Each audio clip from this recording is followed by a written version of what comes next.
Unissons-nous, peuple congolais, la main dans la main, pour bâtir ce beau pays, le Congo de nos aïeux. Kinzonzi, la palabra africaine. Ouais, dans le monde entier, partout, Nasi, Boyoka, Kibino, Moko, Kalate, Babi, Kinzonzi.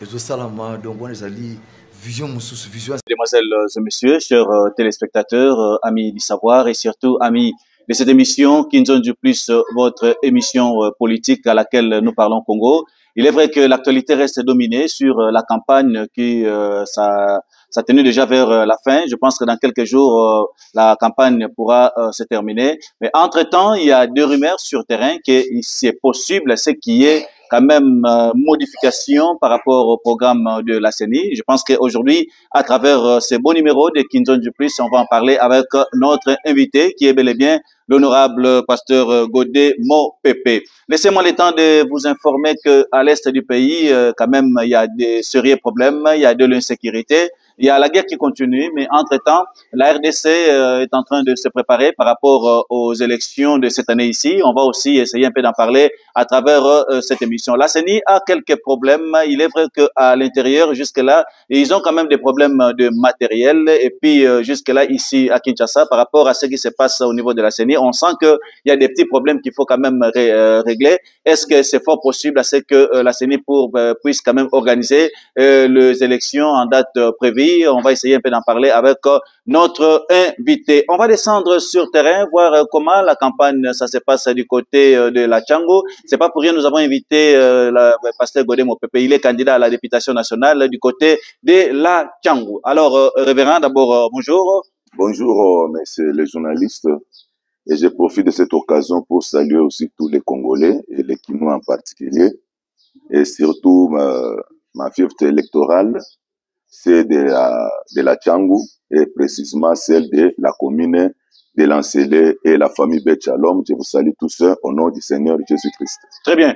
Nous vous rappelons que l'honorable Godé Mopepe, il est interfédéral de PT, parti travailliste, avec monsieur Steve Mbikai. Comment se porte d'abord votre parti? Et puis, monsieur Steve, il est présentement candidat dans quel district?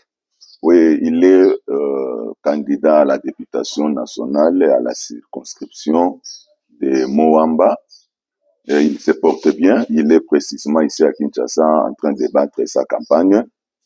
Je vous dirai, je vais aussi vous informer que le Parti travailliste est en forme.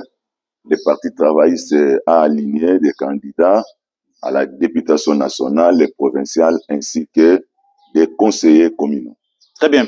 Merci. Je pense que ces derniers temps, vous êtes en pleine campagne. Tout cela dans le côté Lingala Bakino, Balandabiso Malamu. Et surtout, on a besoin de messages et qu'il est vraiment, moi, Moussika. Tu as vu, Bissoban, soit district, Yachango, Ezali, Monene.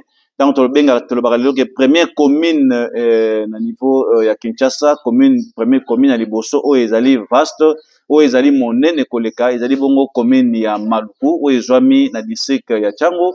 Deuxième commune ya Monene, na niveau ya ville à Kinshasa, pour ne pas parler de la RDC. Ezali pe commune ya Kimbanteke, où Ezwami toujours na niveau district ya Tchango. C'est pour dire tout simplement que, combattre campagne na niveau district ya Tchango, Ezali facilité. Le district ya Tchango, ezana ba problème ebele, na banti, bana ya Tchango ba se retrouver penza te na programme ya Mokonzi Mboka ya 145 territoires. Pourquoi? Puisque, ce total de Kambabanzela na district ya Tchango, na banti za causer ba problème kino lelo oyo. Na district ya Tchango, tukokuta ba problème ya ba récupération politique. Toujours moi en tango ya kotambo la côté ya district ya Ngoto, moni lolenga kani, il y a quelques candidats qui ont profité de ça la récupération politique na maye gouvernement ezali ko sala. Et puis to le bel kambo ya commune Yansele. Commune Yansele ezali ki na ba députés provinciaux Misato. Ba députés provinciaux Misato nyonso wana lelo bazali ba députés non seulement à niveau provincial, bango nyonso ba kei na niveau national. Alors to remercier koyeba lelo, qu'est-ce qu'ils ont apporté de plus pour la commune Yansele ou esali été ba kende na niveau national. Yambo penza campagne zali koleka lolenge kani na niveau ya circonscription na yo kuna na niveau ya district ya Tchango, honorable Godé Mopepe. Merci ba ndeko balandi nyonso pe ba électeur na biso ya ville ya Kinshasa en particulier ya Tchango. Na lingi na loba que oyo tozali na 4e scrutin Oyo RDC azali co-organisé. Et je pense que une fois tozali co-organisé 4e scrutin, et c'est là qui déjà que toi améliorer makambo ebele, mais contrairement au commande que tosali sur régression na ndenge ya makasi pe na ndenge ya mabe. En tout cas, campagne et rendre biso tâche difficile. Et rendre biso tâche difficile pour nous combattre campagne. Parce que jusque-là, on ne sait pas qui contacter, qui fidéliser. Parce que tozali awa, expérience tozo sala sur terrain, au que nous sensibiliser 200 personnes. Na 200 personnes nous sensibiliser. Otuni, nani carte na ye se fasa. Au sein de 200 personnes, au moins 130 personnes. Batomboli misapike, ngatala ba carte na biso yango ya ko effacer. Banani babungisa ba carte. Batomboli misapi 40 personnes. Banani oyo ba carte na bango etikali malamu. Na 200 personnes osangisi 35 personnes bazana carte ya malamu. Alors jusque-là, on ne sait pas qu'est-ce que nous sommes en train de faire. Nous sommes dans une semaine de scrutin. Batu ba carte ko effacer, bazu duplicata te. Parce que même duplicata yango kozwa yango. Un peuple qui est en train de souffrir, si les autorités ne sont pas informées, ba duplicata wana ezali en contrepartie. C'est que bazo yango gratuitement te bazali ko futela ngo mbongo.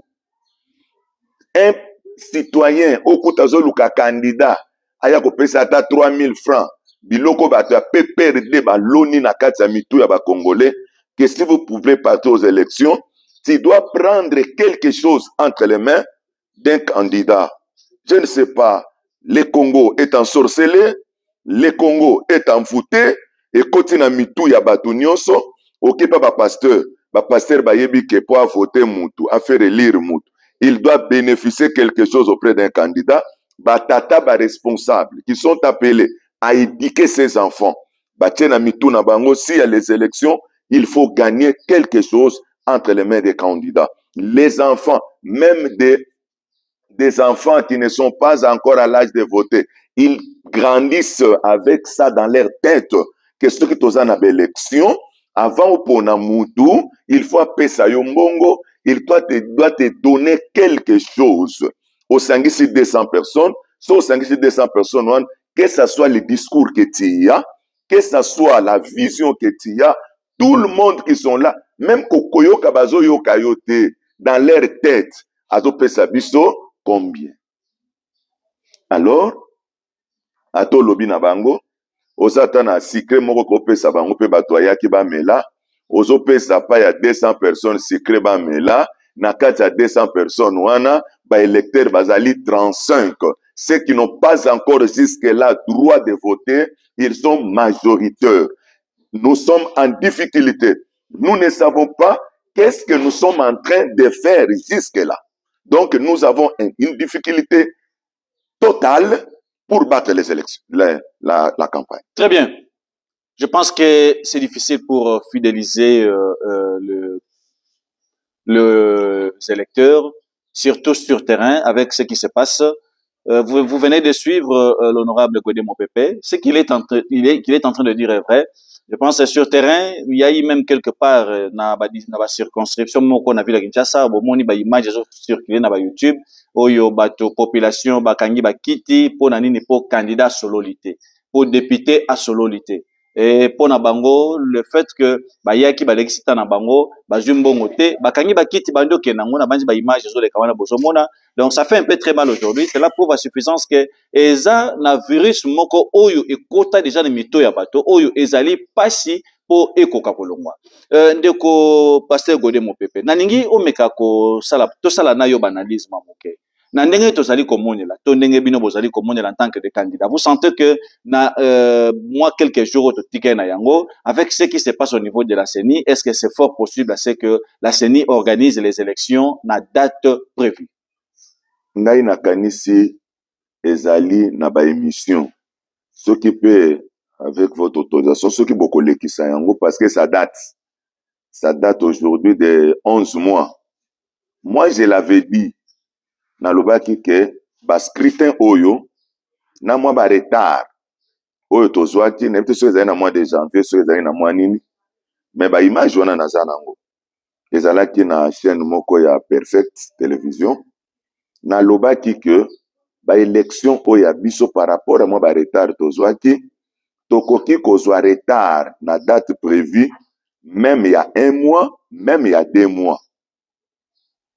Kotala, eloko ya malamu, basala kango na précipitation te.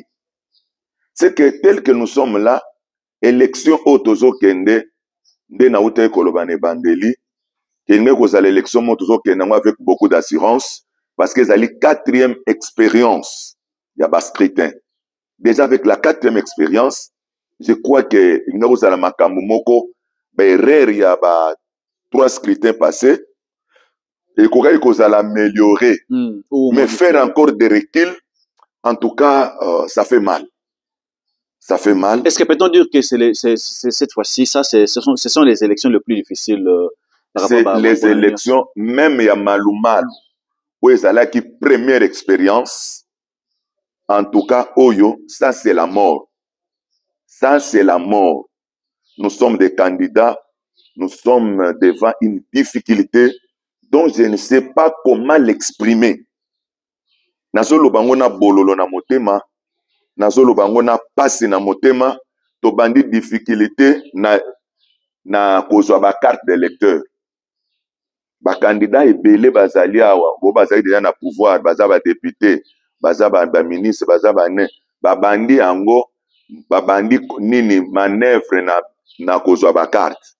C'est que zalaki na bazo kende na ba centre, akokenda akopere na bato azosala place wana, azwi ba électeur na ye, aye abandi kokotisa bango moko, mo seke ba électeur o bazali ke ba paisible citoyen, ou azana mutu te na sima soka ye wana kosala 4 jours pour azwa carte, azwa kango te. Donc on peut dire que présentement, bino bozo la campagne, entre-temps, population za ko s'enrôler.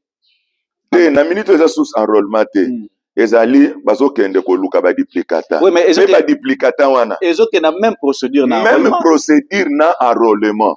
Pour un moment où ba paisible citoyen pour akenda telema na bureau sika ba tie des machines wana ki azwa duplicata. Non, ba ancien député baza déjà na mbongo na maboko, bazo traiter, bazo financer, bazo sala na kati kuna, bazo ya na liste ya 1000 électeurs. Où on a besoin de duplicata. C'est à quoi banda on a 3 jours. Baso sala ndenge ni. Bako ko banda sali 10, 100 cartes ya mutu apesa ki mbongo. Na 100 ans monika sali déjà 100, bakoti si 2 personnes ba telemi ba baza full. Ba telemi si 2 personnes bakoti si bango. Ceux qui 2 personnes na bakoti, bango ba travailler, ba travailler tant bazo bimisa bango. Ba profiter les sous ba sel sur ata 100 cartes mususu bazo sale là ba député wana bazo sale là bato bazo basi ba pesi bango bambongo. Alors des candidats qui n'ont pas assez de moyens, quel type d'élection que nous voulons faire? C'est que jusque là je ne comprends pas ce que nous sommes en train de faire. Je ne sais pas où sommes-nous, où voulons aller avec cette élection. Très bien. Revenons maintenant sur les problématiques de terrain. Il est vrai que votre district a pas mal de problèmes. Entre autres, problème il y a Bandela, problème il y a insécurité. Je pense que les cas moins insécurité, ça fait très mal. Na oti kozala hier na direction il y a BAT, oyo bazali kotia makadam, mais niveau ya kuluna o eza na BAT, eza pas si po na ko expliquer yango. J'ai eu le temps de parler avec colonel Justin. J'ai sillonné avec lui na niveau à BAT pour na kotala bisika ba couche oyo bana kuluna bazali ko batama.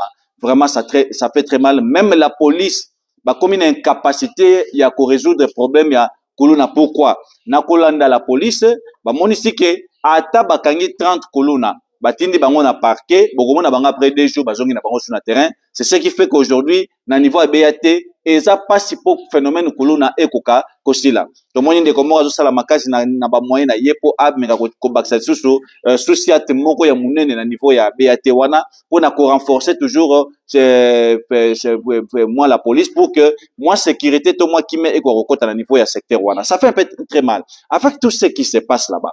Nous avons vu des députés qui ont failli à ces responsabilités. Aujourd'hui, les mêmes députés, les mêmes ministres, bazongi les sous comme candidat.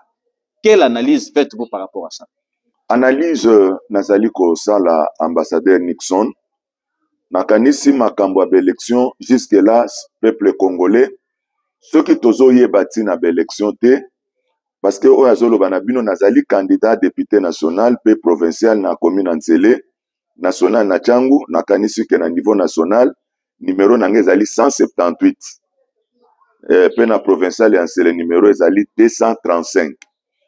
Nalingi naloba boye ambassadeur Nixon na ba congolais nyonso bazwi occasion ya kolanda émission oyo soki tozali koyeba tina ya ba élection te soki toyebi tina ya ba élection te parce que problème tozwi avant ba élection ezala organisé na mboka oyo nous avons connu un problème de communication expliquer au peuple l'importance l'impact des élections na pays na biso eloko ebomi biso yango wana élection na mboka élection mema compétition ya gouvernance ememaka nini ememaka développement nango eyaka ndenge nini développement nango eyaka bakandidat ntango tozokenda ba élection boye bakoyeba koprésente bavision baza nango bakoprésente baplan d'action na bango peuple bakovote bango bakokotisa bango niongo seke bakovote bango ndenge esalemaka na bamboka nyonso bakovote bango par rapport ya vision na bango ya kozanga kozwa eloko na maboko na bango lokola bakozanga kozwa eloko na maboko na bango mutu na mutu tango azokenda akomi ministre akomi député akomi DG aza na etashi moko akozwa ya mboka seke mutu nyonso gouvernant wana il doit travailler avec toute son énergie à travailler de façon que a marqué gouverneur na kanaye a koluka ke a marqué peta na ye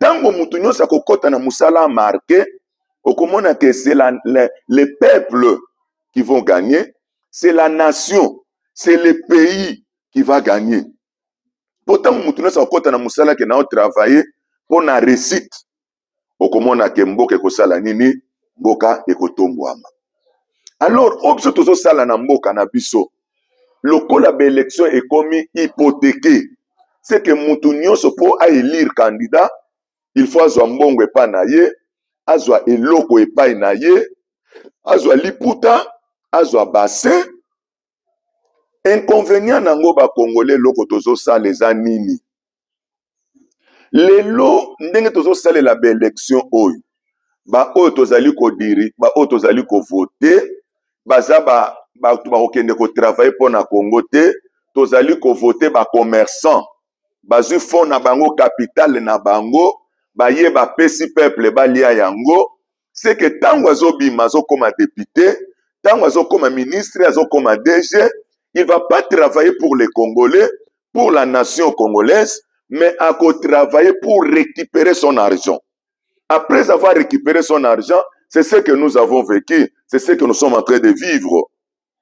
C'est que Moutounio Sazokende Rosala Moussala a travaillé de façon qu'à récupérer mbongo na dépensaki, a luka intérêt à mbongo na ye, a luka lisusu mbongo mususu. O ya bango yango baye nango lisusu. Baye ko pesa lisusu peuple congolais. Le peuple congolais en mbongo azo pesa ye combien? 10 000 francs, 5 000 francs. Réfléchissons un peu. Bino batubovani na bandako na bino. Avec la situation que nous vivons au pays, mouteye ko pesa yo 5 000 francs, aye ko pesa yo 10 000 francs.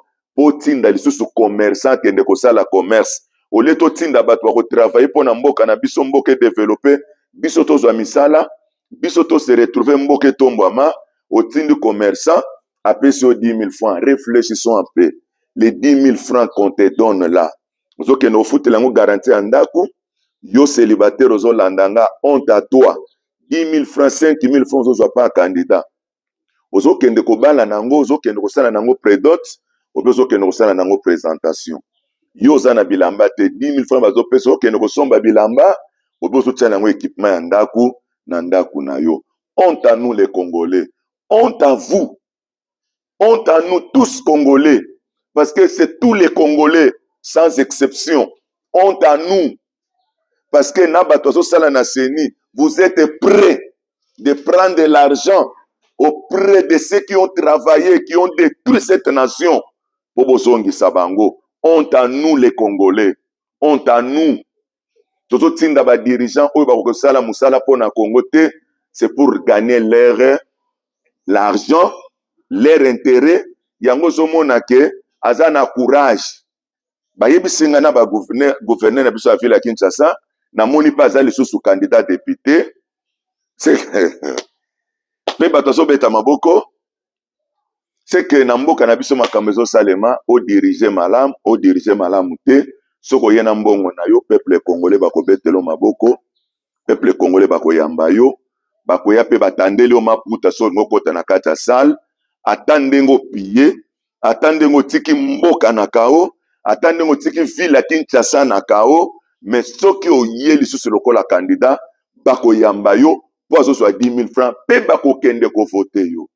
Ezali passe, ezali mawa, virus ekote na kati ya Congo. Bande kona biso ya PPRD nzamba pambola bino na virus bino boye kolona na kati ya ba Congolais que élection ezalaka en contrepartie avec l'argent. Nzamba pambola bino pona ba millions ya Congo bozwaki boye ko bomela biso lisusu bobomi mboka bobomi lisusu na mentalité ya peuple congolais. Mais boye baba Congolais makambo biso tozo sala biso ba famille pauvre bana ya ba pauvre lolenge tozo salela ke élection fo bato ba pesa bino maputa ba pesa bino mbongo ndengo fani na ndako zo landanga wana que yo candidat no ko dirige ko voter fa peso 10 000 francs. Il y aura un jour yo ko yoka souci que nga pe fona comme député na mboka oyo. Mais mukolo ko kanisa ke na comme député okokuta na bato ko yebisa yo ka avant na voter yo pesa nga 10 000 francs. Avant na voter yo pesa nga $10. Pendenge tozo kende na zo sa ba congolais a liro tozo kendela et ko koma ba électeur ba koma ko pesa tarification ya mutu na tarif na. Bo simba maloba na zo loba lokola mosale anzambe. Nazoloba ngo ke soki makambo to telemeli yango te candidat ko koma ke électeur abike nga soko pesa nga $20 ndena voter yo et koma pe mutu na mutu ko pesa tarification na ye.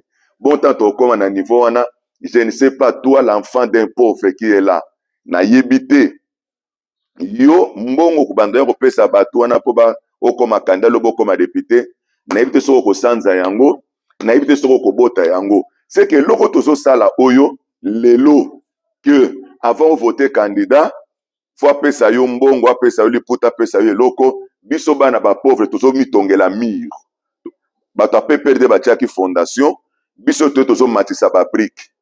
Que na kata ba ministre biso bana ba pauvre tokokota te, na kata ba député bana ba pauvre bakokota te, yango zomona expérience, tala makambo esalemi na élection oyo, Marie-Ange Lokiana abimi 3 fois député na Tchango. Cette fois-ci à Longwe ke na Bulungu, mwana na ye à Longwe na yebite so bafandela kawa. Aye kopé sa candidature lokola député national na Tchango. Mwana ya Kimbuta à Longwe, c'est que na kati ya bana Kimbanteke, bana ya ba pauvre, bazana bango na droit te. Mais constitution epekisi yango te. Epekisi te, constitution epekisi te. Mais tango balobaka keza ba député ya Nzele. Elinga koloba nini? To réserve ngo pona bana ya Nzele. Bana ya Nzele ba bi passe ya bandeko na bango na Nzele. O ba ba réalité ya Nzele. Bakaboli yango na ba commune. Pona ni bakabo na ba commune. On fanda pe na Nzele pe d'une manière indirecte. Azana ndako ne na Nzele, il a quand même des familles au bazana Nzele, mais même pas yaka na irrégulièrement mais attaque wala la wana te. Te. Wana za ko ba réalité. Ato bon la la kuna to vanda kuna to ba réalité na bango ndeni. O ba passe na bango ndeni. Yango nazo tuna bino bana ya Tchango. Circonscription ya Tchango, c'est pour nous les enfants de la Tchango. Nazo tuna bana Tchango pona miro bino bozo mitongela wana. Ke biso mweto ko ba député bana ba pauvre ezate. Biso bana ba bola bana ba lemalemba, batiki soki bana lemalemba vanda ka wapi. baye bazo siège ya Kimbanteke bakenango tozo mitongela barrière.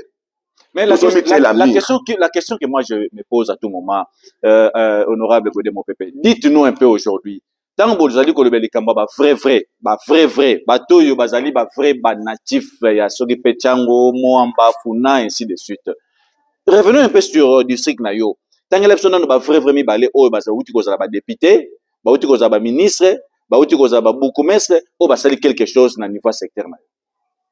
Tout d'abord, na kati ya ba député na biso nyonso nationaux o ba bimaki na chango bana ba natif ya chango parce que l'union fait la force. Natanga lo moko o zo kwa zero tanga matanga moko o kwa zero na koloba vraiment na koloba pena ngoli kamne na loba loba Jonathan za vraiment na chango de nani Jonathan Biolosuta nani Jonathan Biolosuta avandi na Masina oui na ndenge alongo akomaki na Monga Fula oui Jonathan Biolosuta lokola natif ya chango en tant que député national.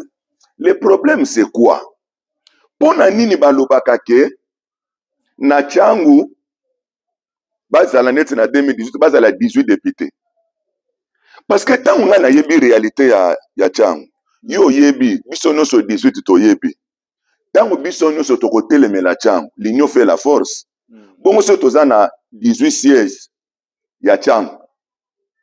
Et sali ke 16 bapaya bazu yango. Biso totikali kaka mibale ya changu.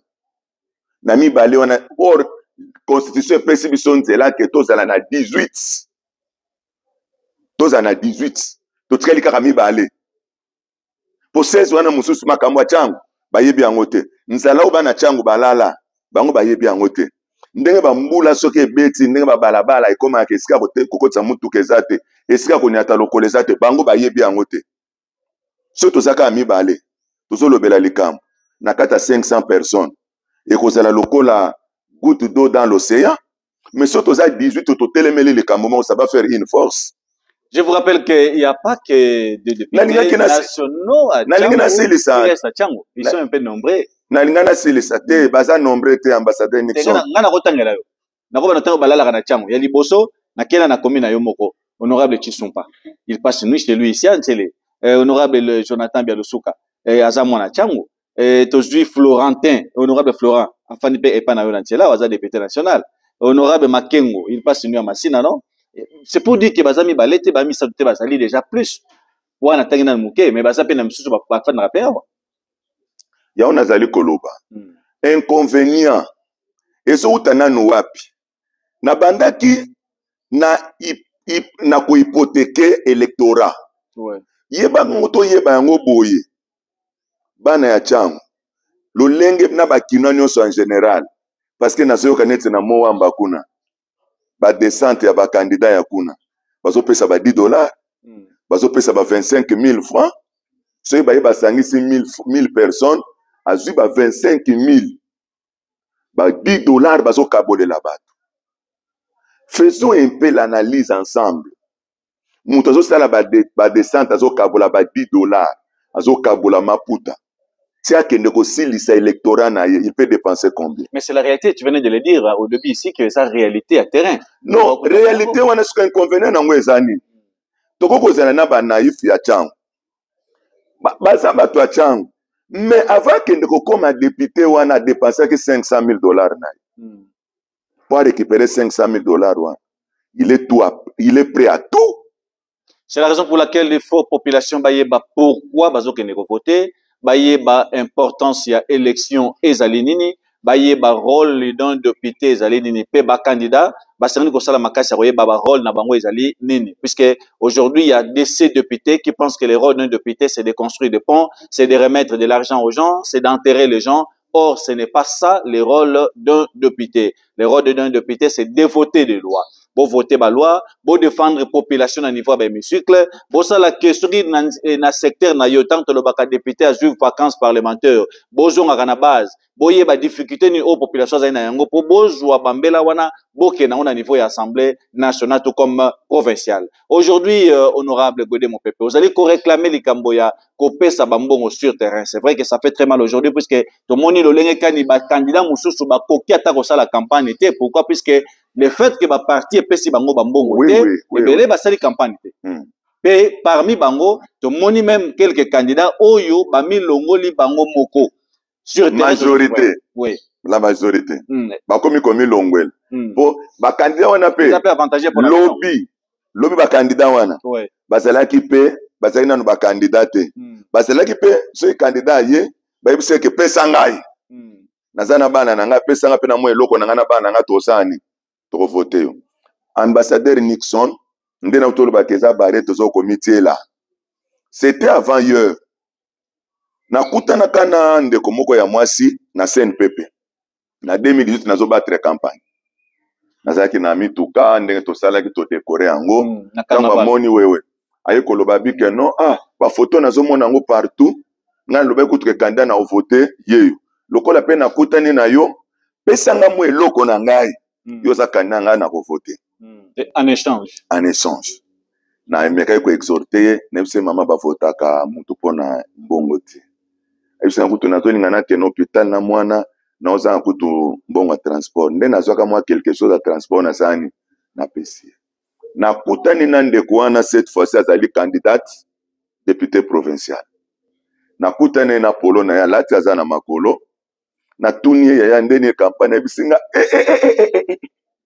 mutu ekokopasuka ngai natuni ye nini abi naleka boye pesa mbongo naleka boye pesa mbongo nayebisi ye sikoyo par rapport na yango omoni ndenge nini nayebisi ye kasi mokolo tokutanaka na yo mpo olobaka avon vote nga napesa yo mbongo sikoyo olobi nini cette sera dit eloko wana na vi na nga ata napesi candidature te nakosala yango so pa candidat te sekayi kocomprendre ke miro biso nyonso bakongole tozomitongela abi nazomona te paster na kofandisa ata 10 personnes ndenge nini mpe bapesi biso mbongo ya campagne te na bien bozala mayele yango nazobisa bakongole eloko oyo tozosala oyo lobi bana na biso toza na bango na ndako wana bamama bino tozokende kozwa maputa ya bato lobi mpe mwana ya kokóma na besoin kaka koma député seke ntango bakosenga ye mpe maputa kozala nango te moya koma député eza te yango ozomona lelo nazoyebisa bato na ntiango lelo toza na tozokende na quelques jours bomoni bakandidat nyonso nde batia baefigie na bango na nzela bokende botala bokende na mowamba combien de bana ntiango oyo balongwe na ntiango bake kopostile na mowamba combien de bana ntiango balongwe bake kopostile na funa combien de bana ntiango balongwe na ntiango bakei kopostile na lukunga combien ya bana kimbantseke balongwe na kimbantseke bake kopostile na limete. Je vous dirai pour votre information ata moko azate c'est qu'à partir ya bare biso totiaki lokola biso koto toza bana ya babola moye tokende kuna eza te moye topesa candidature na barriere mo biso moko tomitieli ke avant ozala candidat fo ozala na mbongo ebele ya kokende kokabolela bato lokola biso tokozalaka na mbongo wana te moye tokoma place wana c'est que kare tozomitiela wana totiki kare wana mpona bafamille ya bakimbuta famille ya bakabila famille ya ba Yves Kisombe famille ya Tshisekedi famille ya Jean Pierre Bemba famille ya bato kaka baza na kati kuna seke barrière totie wana kaka bango batakotikala na kati biso moye tokota kuna ekozala te soki peuple congolais pe soki tokozwa ba leader te pour votre information na ere bazali ba député o bauti kobima bazali ko voter ba loi électorale na ba loi électorale bazali ko voter basalaki proposition de loi moko balobi ke tozali kotia yango parmi ba loi électorale candidat nyonso akokita na base ke na moment ya campagne électorale apesi mutu mbongo apesi mutu eloko mutu wana bakoreye na liste ya bakandida badepute oyo baza na kati oyo baye lisusu kozonga baboyaki proposition de loi baboyaki kovote yango se mpona nini cercle wana etikala kaka bango cercle wana etikala kaka bango bana biso bana bapauvre na bino bana bapauvre bozolandanga tomitieli cercle ke moye tokota kuna eza te yango mpe badepute baza de na kati bayebi ke deja provision baza nango lobi soki baza te bana na bango bakoki kokota yango baboyaki kovote lwa wana ba député oyo ba uto kobima na Assemblée nationale. Très bien. Je pense que, quant à moi, je suis en train de partager ma même idée peut-être que Nabino, Narotala, que ça fait très mal aujourd'hui de voir les en ba réalité ce qui s'est passé dans le terrain où ils sont vraiment inexplicable. Vous avez remarqué que à la veille, il y a clôture, il y a campagne, il y a quelques poussières à bas jour. Mais tu vas mettre banderole sikoyo. Pourquoi? Puisque pendant tant nyonso azela qui parti epesa mbongo, parti epesi mbongo te, ameki koteka mutuka na ye, client monanité, ameki kotia lupango na ye en vente, client à monanité, ti aki ko defa de fisc $500 pour azongisa $800 après campagne, abandi ko salisa ba banderole sikoyo. Pour votre information, oui. Candidat nyonso muto azali na liste ya ba candidat. Soko ke na banque okende kodefa mbongo. Biso nyonso ba candidat ba kombo na biso eza aligné. Na banque soko ke ka kene yo kozwa crédit ba beti ka kombo na yo ko s'afficher ko za candidat. C'est que ba banque nyonso candidat ko defa mbongo na banque te, pour votre information. Très bien. Pourquoi? Puisque assurance ezate. Soko katani. Soko katani moya ko zonga mbongo ba ya banque ekozala te. Donc ezali ba difficulté à makashi oyo et puis aujourd'hui, je m'aimerais un peu réfléchir ensemble avec l'honorable Godé Mopepe aussi sur électorat. Il y a président Steve Mbikai. Pourquoi il a quitté Tchango? Tandis qu'il a été élu à Tchango, mais Tomoni na élection en Bala Oyo, à qui a changé circonscription. Akokite koto ou bien zaka pona malobo lobi le fait que ça vraiment na Tchango te yé pas yoki quand même maloba na yo. Non. Problème na ye ya ke na Moamba te na 2023 a. Ya kende ki na Moamba depuis 2018. Akende ki alongwa ki na Tchango ki na Moamba pourquoi? Ayi aluto ezalaki concertation to salaki dans une réunion ya biso ya parti parce que to se retrouvaki que na Tchango tozalaki na ba candidat ya poids lourd parce que lelo soki kaka ke ba pratique ya mabe oyo bakotisi na mito ya ba congolais te ke toke na ba élection ke ba carte eza na problème te na yebi te na moment honnête na Tchango qui peut me faire face Vous êtes trop sûr? Na ça trop sûr. C'est que ndeko alobaki que lokola naza déjà na candidat fort na Tchango, moyen tozala mibale na Tchango misato ezate. Natikela yo Tchango alekaki même na Top Congo. Ya koloba na 2018 mon nom était cité na ba antenne ya Top Congo.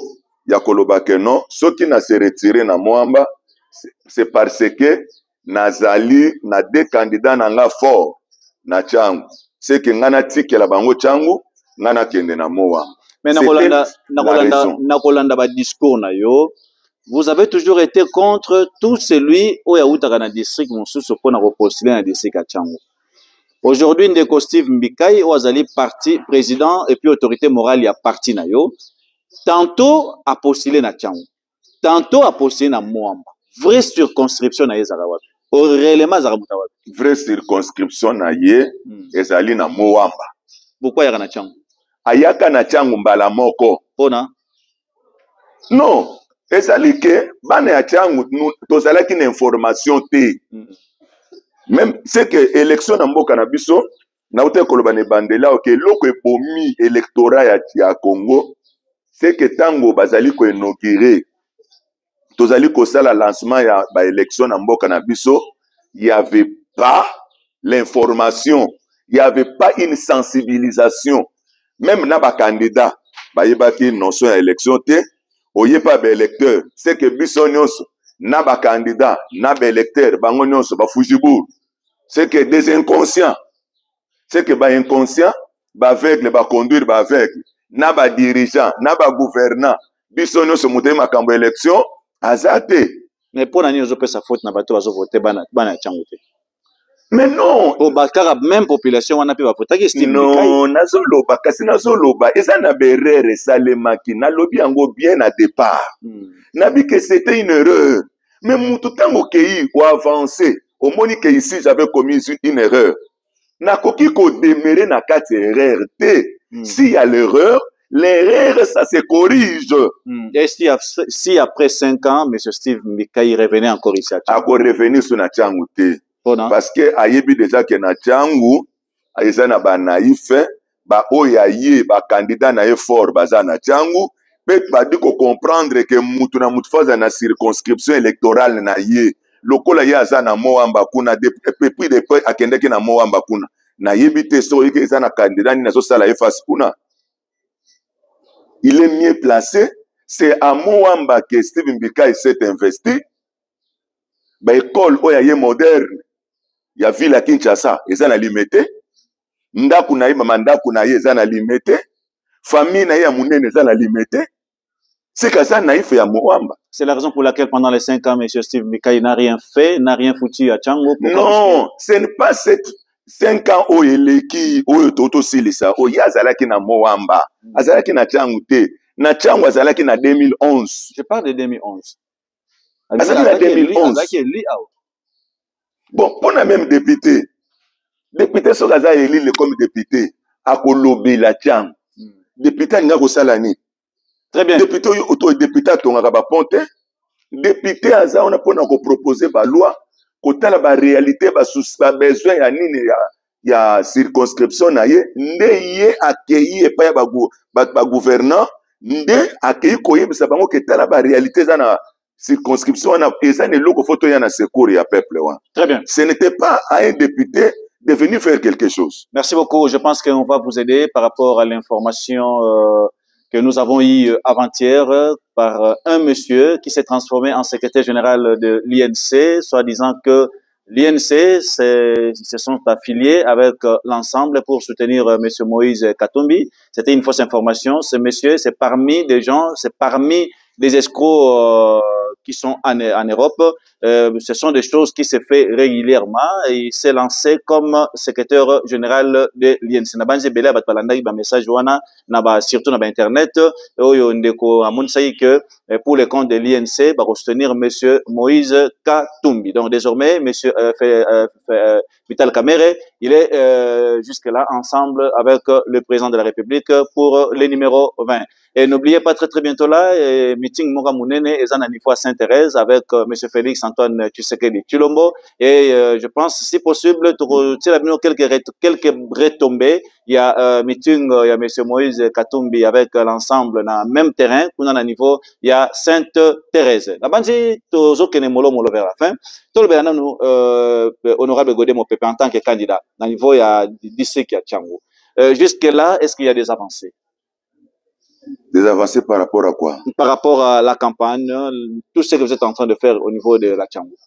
Bon, pour la campagne électorale, comme je vous disais là, il y a tellement de difficultés. Parce que pour un biso ba candidat, et comme le biso équation moko grave, nazo kene na sensibiliser 300 personnes.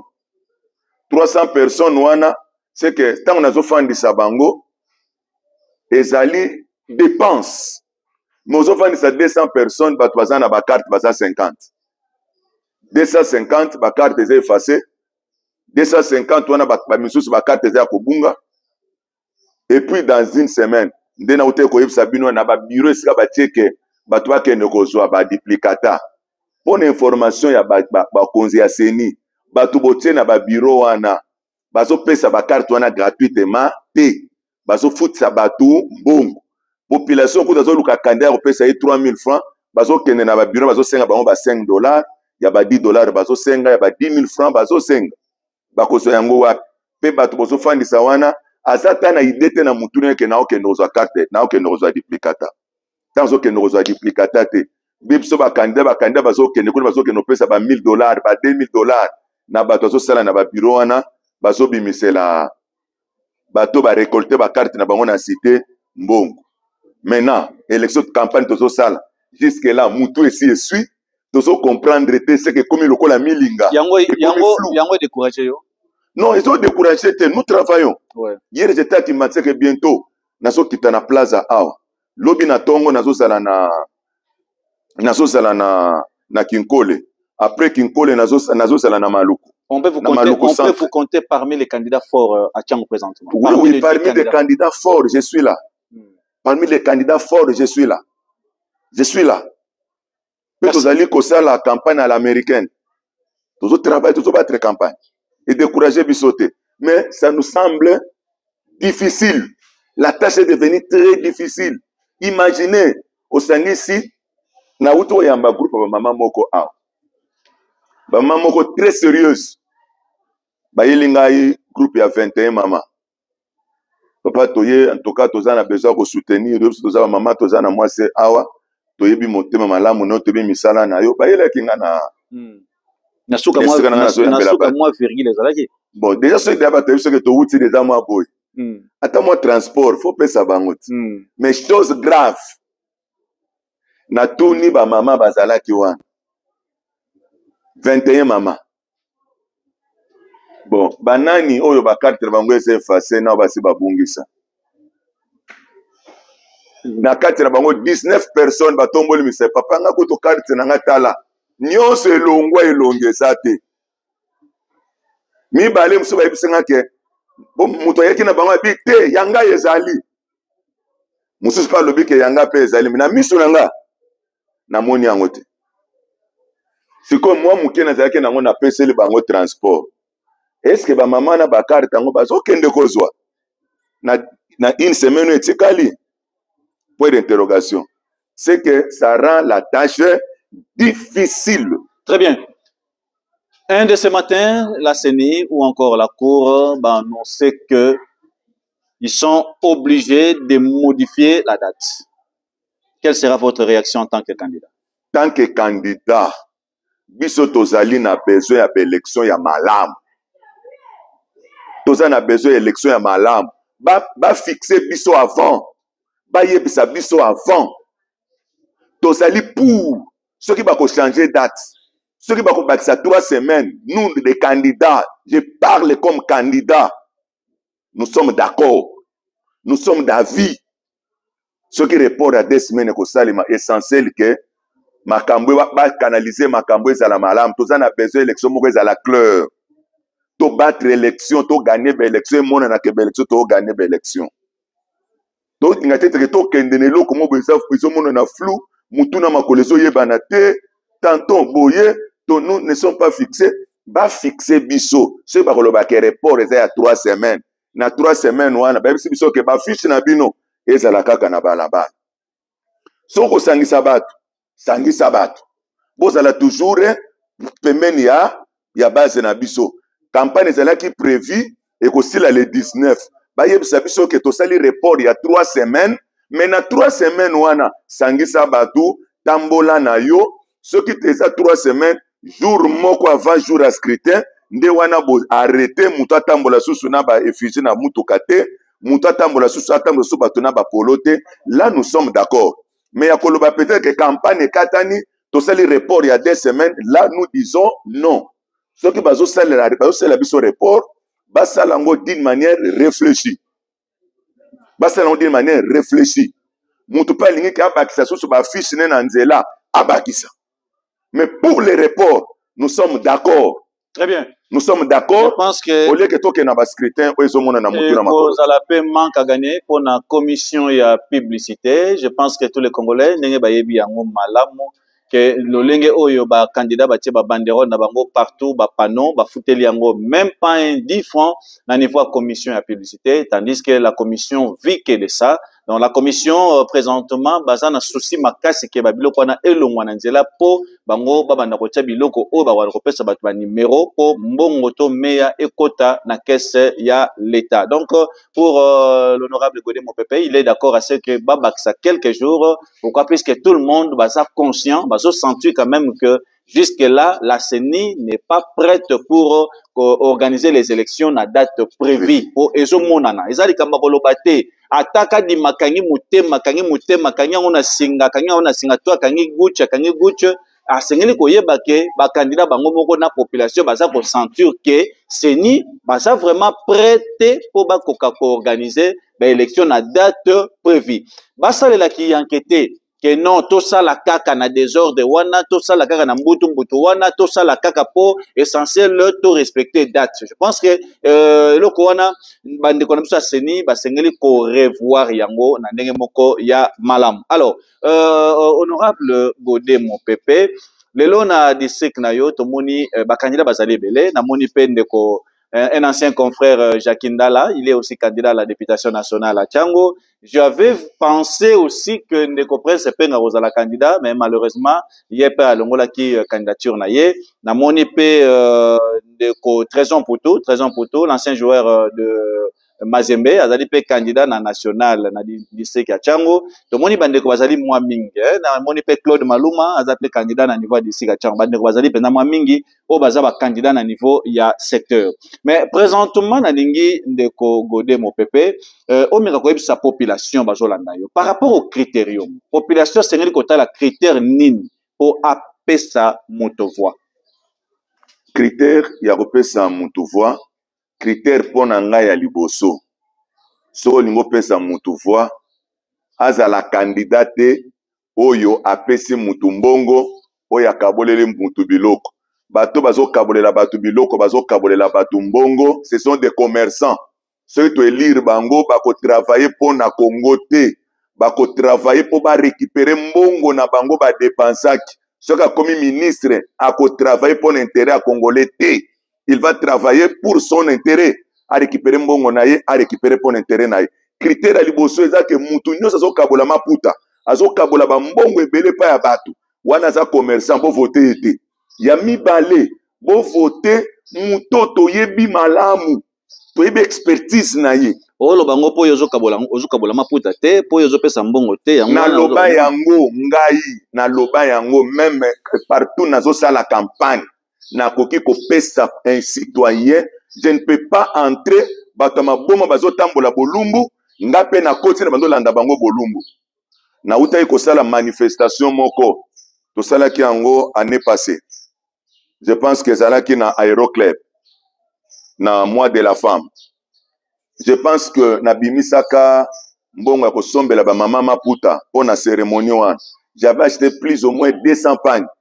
200 pagnes na sombela ba mama na ngana na pesi bango et ça là qui pour na élection te. Ezaki ba pano bateka ba $1.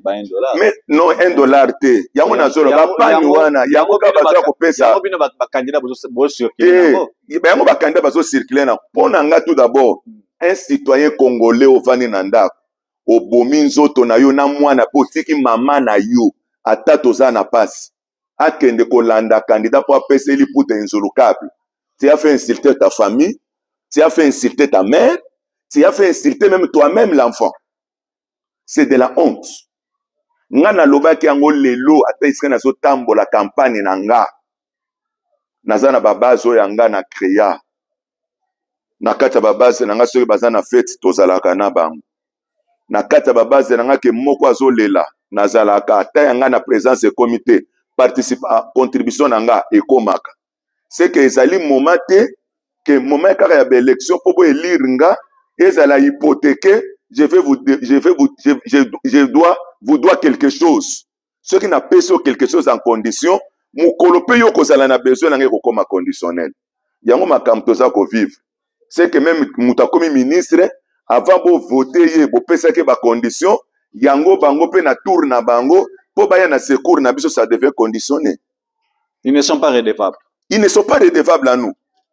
C'est que condition wana ezala penza congolais nyonso zo yokanga soko ke ko voter na zolo bango lokola musala nzambe ke pozwa ki liputa insolukable na nzamba kotangela yo masumu nzamba kotangela yo mabe ezali critère que muto zo kende ko kabola biloko po ba voter ye c'est un malfaiteur azo kende ko kabola mbongo pouvoir ba kenda ko senga yango pe a peuple tango batozwa ki démocratie ba yemba ki nzembo moko pouvoir au peuple. Pour les peuples, c'est que le peuple n'a pas pouvoir à passer mon monde qui n'est qu'au travail pour nanga. Mais si vous passez au travail pour nayo, tout le Congo. Merci beaucoup. Nous avons remarqué qu'il y a beaucoup de pasteurs qui sont des candidats à la députation nationale, surtout du côté de la Tchango. Mais pourquoi vous avez trouvé bon en tant que pasteur, vous avez candidat? Vous avez mingi, hein? Lokola ba pasteur, to lingi to zo destin ya mboka oyo en main. Muto ya yebi nzambe. mutoyo azana mawa ya batu muto azana bonzambe na kati na ye papa ezalaka to kotala mutu boyoki mawa na motema na yo. Mais des politiciens que nous avons donné le pouvoir dans ce pays motema ya mawa na yebite soki bateka yango soki batika yango wapi, parce que mutu azana motema ya mawa oye otali grand marché ndenge bato bazobokolela bana ndenge bazotangisela bana nakanisi lokola pasteur pona yakele apatya lelo boteka wa te. Je dois trouver une solution ne fût-ce que précaire pour ces gens-là. Très bien. Mais se réveiller le matin le dire que non bolongwe awa pokende kozonga na bandako na bino. Avoir un dirigeant qui a un cœur ayamawa papa ndenge nazotala lelo ya boulevard na biso nyonso ba dirigeant na biso ba gouverneur biso na ba député tozana bango baye ba boutique ba peuple congolais nyonso o batekaka en détail baye ba indien baye ba bandi koteka bazwi balongoli ba congolais bazwi ba magasin batie ya ba indien ba bandi koteka savon moko azoteka paquet ya CT oyo peuple congolais sengelaki ateka petit commerce bazwi batikela yango ba indien. Moi député papa eko ça le matin. Merci. Je pense qu'il y a eu aussi un pasteur qui fut député national. Je ne sais pas, est-ce que à ça qui n'a loi moko ou a voté dans l'Assemblée nationale pour l'intérêt à peuple. On va essayer de député moko a voté à loi te. Député moko a voté à loi te. Ceux qui toza ebele des ana makambo ebele ko changer. Lelo ne toza na mboka oyo. Même biso ba da pasteur. Okoko imaginer que pasteur a cause la pasteur église yango yebani aw que pasteur azana problème na justice ba tirbe ba policier que bo kangai ba kangi police pasteur ne lama bazo kende na ye obangi ponani fallait que natanga kombo ya honorable ndiro bangi te ta tozana posa kotanga ba kombo ba tuté ngana surtout ngana linga kotanga pesa ba kombo ba tuté oh il s'agit d'un pasteur. Non, merci beaucoup. Merci beaucoup. Laissez le moutotanga na Congo, otanga kombo na facilement libre, c'est l'honorable Kalonji. Yesu natanga kombo na ye parce que nous devons être des réalistes. Comment l'État ko sala chef de l'État ya zo sala nzela yo lobike o sangisi bato lobike bomoni nzela na zo sala. Ça c'est de la démagogie. Courant ya carte batie yango partout na nzela. Bake ochango na terre jaune oyo sangisi batu mukolo bazo inauguré courant wana ke botala courant na yeko tse sabino nzela ya be ya te. Ça n'a avec quel rapport avec l'honorable Kalonji? Ni de près ni de loin. Babandi nzela tango na bando lele la terre principale ya nzele ba asphalte yango batie yango makadam ngana mona ke honorable Kalonji te ndeni lelo so bandi ko réaliser ba projet wana yo yana be fiji na yo obandi ko lakisa ke non. Je ne peux pas rester calme devant des situations pareilles. Merci beaucoup. Deux vice-gouverneurs comme des candidats à la députation nationale dans la même circonscription. Là, je parle de Nerombungu et Jekoko Mulumba. Ça va chauffer du côté de Moamba. Je pense que le terrain est très difficile. Au niveau, il y a Moamba comme au niveau, il y a district, il y a Tchangou. On va terminer avec les tout derniers points pour 2 minutes. Les dossiers marché de la liberté. Je pense que vous êtes au courant avec la mégestion qui règne jusqu'à aujourd'hui. Marché de la liberté comme un marché le plus sale de la RDC. Marché de la liberté, le loso qui mwambula muke beti okoko kakokota na kati ya marché de la liberté. Bosoto, eza susi ya robata mate, bosoto komi liboso ya bamamu bazali koteka na kati ya wenze. Na banzi, ça fait très mal. Est-ce que vous avez un mot à dire? Massina qui a fait sortir tant de ministres, Massina qui a fait sortir tant de députés, Massina qui a fait sortir tant de leaders politiques, mais aujourd'hui, personne ne pense à trouver des fiscs et des solutions à problème du marché de la liberté. Yango ambassadeur Nixon, so nazo senga na bana changu, ke ba kende ko votenga. Parce que na national numéro nanga ezali 178. Na zongeli numéro nanga mukola scrutin, ce que eza le 20 ou bien eza le 20 te. Biso tozali près na élection. Jusque là le 20. Te na lobby boy. Ce que eza le 20 baken. Ce qui pesa au délai à le 20. Bo kende bo voter numéro 178 na national. Pe na provincial na commune ya Nzele 235. Oh le bapeno ndiro oza déjà prêt hein. Na ça prêt papa. Je me suis préparé. Nazo senga boye. Papa, lelo une fois naza élu comme député national, dans l'Assemblée nationale. Papa, je vais bouleverser les choses. Parce que nga na lobakango, avec la mentalité de l'homme congolais, avec ce qui est entré dans le sang congolais. Papa, même Marshal Liberté wana, une fois moi je suis élu député. Ce qui tolini to tombo la mboka oy, n'entreprise à l'état ta mokote to kozwana gestionnaire congolais toti. Là je mets ma main. Et si vous êtes seul, tu l'as dit ici. Ça vous avez moko. Kasi po yango nazo senga ke ba congolais to luka ba meilleur bateau ba toko kotina. Lelo kanga na za boye penda kanga na mutu na zo sala boye. Tozu transco tozu yo congolais. Oh, ça mutu soki ya wapi, oh gérer transco. Moi je l'accepte pas. Ba robengo na 2h du matin na Rotana 50 000. Na okende te. Papa komona nga boye te. Ba olanda yo. Nazo bombelo émission. Nazo loba. Nazo pétété. Moi pour le Congo, papa, moi j'ai des larmes aux yeux. Pour na Congo, kozwa yo comme kozwa 10 francs. Vaut mieux que à la pauvre que tu ne te montres qu'aux années l'autre côté. Mais ce qu'on bandi kozwa 10 francs, c'est que au commis moutou ya pas si que les kabato va zangi 10 francs. C'est que moi j'ai vu au Congo, na yebitan nous autres na ba dirigeant na biso, o bato azala ki baza ba député, baza ba ministre, baza na motema ka onga na zala kanango, ou bien bazala kana mitema mususu. Parce que nga il fallait na za député national, ce que za na combat na ngana ya munene, na gestion ke ya mboka na biso. Toko za na no congolais te ke tcha wana kende ko diriger loko songol. Mais ba marché à liberté wana, nga na kondima ngote. Nous avons encore besoin de blancs. Ba yate ke ba ya ko diriger biso.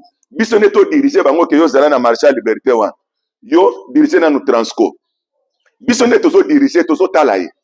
Mais vous allez toujours les manipuler, étant donné que vous n'avez pas diriger. Ambassadeur Nixon, tous allez qui transcrivent, c'est là qui n'ont pas un blanc. Quand on a gouvernement, il y a des Congolais.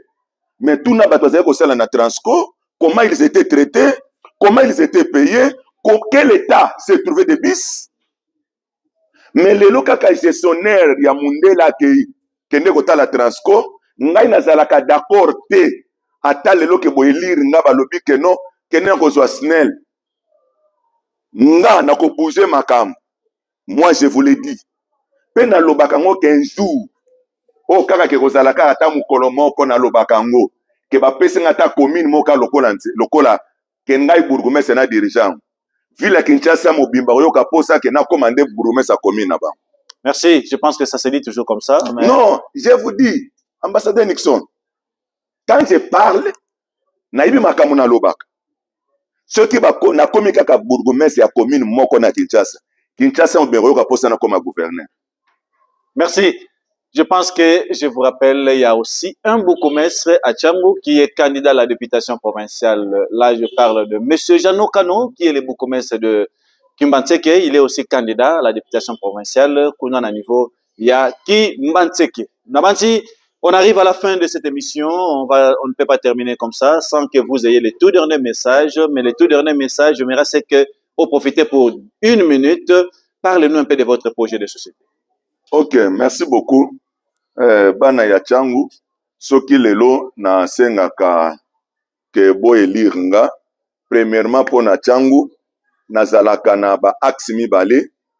Ya wezala ko la vision na ngai que esengeli na proposer ngo na gouvernement pe na tiela ngo pression que Tchangu bénéficier nango vision na so tanga na ba fiche na ngai na nzela partout na komaka c'est pour le désenclavement et l'urbanisation de la Tchangu. Tana solo be la désenclavement na linga kolobela nini wana ezala ka passion nanga lo lenge na 21e siècle nde tozo vivre lelo. Mboka lelo epanzani soki tosabe na nzele awa ozokende mboka emati ti koleka singa ya inga mboka emati ti na nsima mangengenge okei koto bato bake ti na mai seke bato baza na apres mangengenge bato baza na nsima ya mai bato baza partout soki alinga bima kaka koma na marché à liberté il doit chercher le boulevard Lumumba. okena Kimbantseke mboke kei ti koleka papa Kizenga ekoti ti kuna na kati mutu wana po abima kende centre ville il faut aluka kaka nzela ya kokufa wana abima ti na boulevard Lumumba ndazu nzela abimi akei na 21e siècle. Ça c'est de la honte. Okei na maya njili kweza okabola biso changu na Mowamba po katisa Mowamba bino nyonso fo po utiliser kaka pont moko po ya njili. C'est que ça c'est du théâtre. Yangonga lelo une fois que naza élu comme député et loko ya liboso ngai na kobunda nango ezali désenclavement ya changu. C'est que batu bazali côté papa Kizenga kuna nzele koko zala kuna na maya njili bacheli bango pe pona bango kuna nzela wana traverser ekei po ya maya njili wana normalement na changu photo zala plus ou moins na 5 ponts na 5 nzela wezo koti sabatu ya changu iso faire traverser biso zo sangisa biso na centre ville lelo mutu aza na masina wa sombi voiture azalaka mwa côté ya rai kuna voiture wana timu mutu wana akokufa ti voiture wana ekokufa ndako ya mkolo mutu kalupa voiture wana yebi yango te loba na elanga pendant la saison sèche nde koko débrouiller nzela eke komona lupango mais na temps ya mbula boy na ba piéton nzela kotambola ezati nzela ya mutu kezate na nzela ya ba piéton ezati yango ngai na koloba ke une fois naza eli soki na kolobela changu na kobundela changu ekozala ke changu azwa ba route secondaire na kati mutu ya mapela alinga bima koluka boulevard Lumumba te azwi nzela kuna abimi akei bato baza na mapela na mokali kuna baza na nzela na bango soki alingi ke abimela na boulevard du 30 na Lumumba eza ye mais sinon banzela ezala ke mutu na mutu kote azali abimi akei. Deuxièmement, je parle sur l'urbanisation.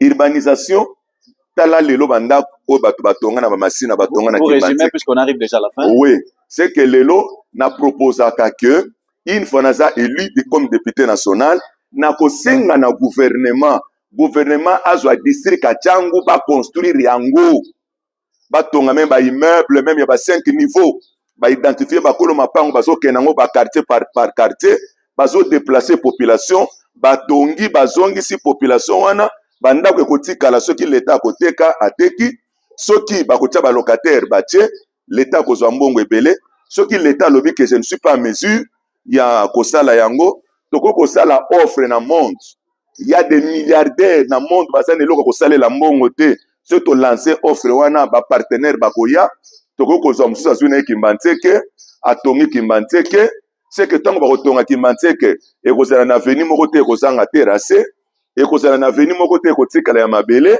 c'est que nyonso ekozala asphalté ekozwa baka niveau ce que salimi ndengo wana ekozala même temps urbanisation pe désenclavement na banzela na mituke kokota koti boya bimeli na ye côté alingi embouteillage ekozala te pe sur le plan national soki lelo na lolelaka na comme député national vision nanga ezalaka une fois que je suis aujourd'hui comme élu comme député na plan national lokola député national na ko proposer que d'organiser administration ya RDC.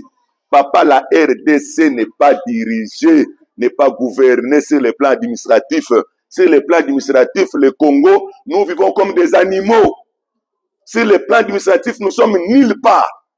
C'est qu'une fois que nous avons élu comme député national, nako bunda et que administration ya mboka na biso e fanda tala ba quartier tozali chef même ba chef du quartier ba yeba musala na bango te. Sur le plan administratif il ne sait rien. Chef du quartier il bika ke mukolo kolo lupango koteka lupango na ye ndenga na kozwa 10% pona livrer bango mukanda mususu. Merci beaucoup. Je pense que c'est ici que s'achève cette émission. N'oubliez pas, il y a eu meeting à Massina, au terrain municipal. Il y a eu quand même des dégâts. 2 personnes sont mortes. On n'a